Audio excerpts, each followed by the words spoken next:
I want you to imagine something with me. I want you to imagine that today is the day of the big test. You've been studying for weeks. You have to pass this test. If you don't pass this test, it means that you have to repeat the class. That means another year of coursework. Another year you can't afford. Now, imagine getting the test, looking at the first question, and freezing. You have no idea what to do. You're going to fail.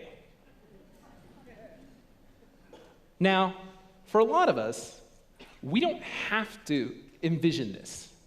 We've been there, or a situation like this. For me, it was a Calculus 2 test right here at UNM. Now, with a little bit more time, I probably could have worked through it. I could have done better. But I was so preoccupied with my fear of failure that I ended up failing. But that wasn't the be-all, end-all. I ended up graduating on time. And over the years, I've come to terms with failure a little bit more. But I'd be lying if I said it felt good. There are studies about how even seeing red pen on a paper can cause a physical and emotional reaction in students. But why is that? Well, a lot of the times we interpret it as a label. Ray McDermott at Stanford University knows firsthand how labels can manifest themselves into learning disabilities. Because if it internalized negatively, a label, like failure, can change the way that you view yourself and how society views you. No wonder we fear failure. But there's a twist. We need failure for progress. Let's talk about failure. Let's talk about why it's a good thing, and why video games might help us come to terms with failure in a better way. Kevin Dunbar, a researcher at Vanderbilt University, wanted to understand how scientific discoveries were made. He thought that the philosophers of the past had it too neat. Hypothesis, experiment, result, it was too linear. And he wanted to know firsthand how these discoveries were made. So, he followed a group of biologists at Stanford University to see firsthand how they explored science. And what did he find? Over 50% of those over 50% of the experiments ended in failure, ended in something that didn't quite work out. Now, is this bad? Not really, because it challenged the researchers to think about their experiment, to think about the variables, to think, did they do it correctly? So it acted as a kind of quality assurance. It made them go back to it. And even after controlling for variables, the experiment looked okay, it meant that they had to revise their hypothesis. It meant that they didn't account for something. And that, more often than not, was a discovery. We need failure for discovery.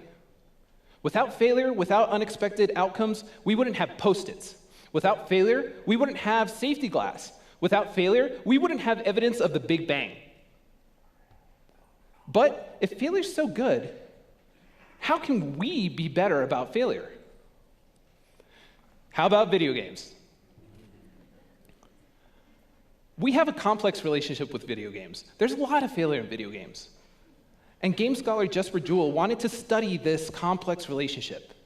So he devised an experiment that sought to seek what players liked about video games, whether they liked failure more or if they liked games without failure. And he found that players like games with failure.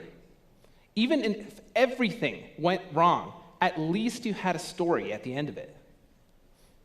Games that were too easy weren't really fun to play.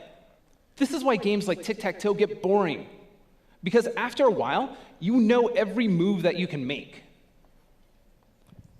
And more often than not, when you play a game, you either end up in a tie or you know how to win. Part of the fun of playing a game is trying to work through it, trying to understand it.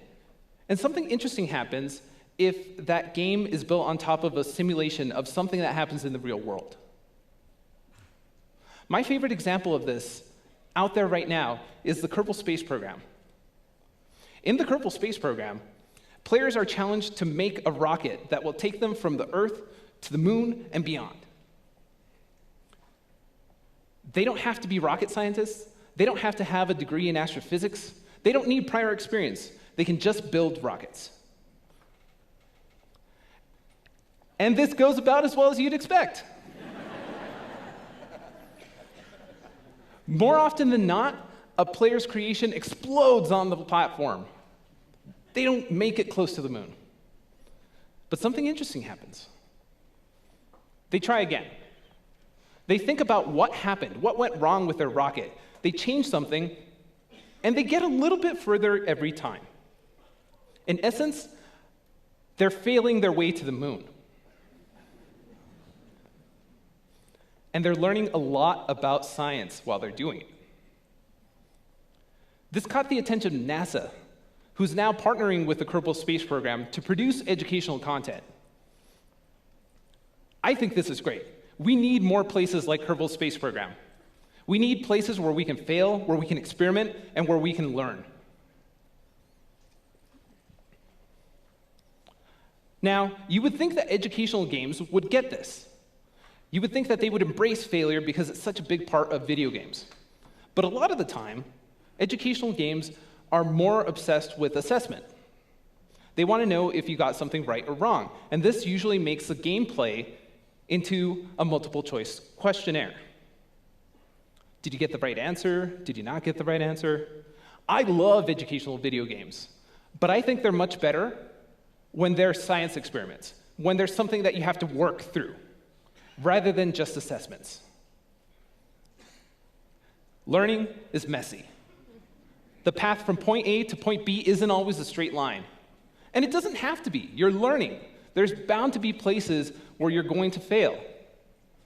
But with feedback, you can move forward a little bit more each time. And that's what I want to do. I want to give feedback to players who play my game. I don't want to reduce it to assessment. This is some data from one of the games that I created, one of the educational games. And from it, we can see a player's positional data. We can see where they go. So the bright red spots are where a lot of people go. The bright blue spots are where not that many people go. And even with just this context, where people are moving through the game, you can make better feedback, and you can give them a leg up when they fail.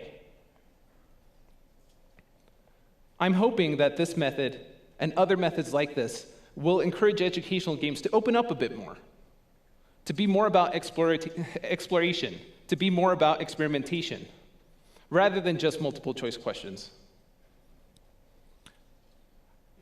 Failure is good. Failure means that there's still something left to learn. Failure is a challenge. So I want you to think about your own life. Was there something you failed at recently, something that matters to you? Think about why you failed. Think about how you can do it better. Because the next time life gives you a game over, I want you to ask yourself, continue, and then I want you to select yes.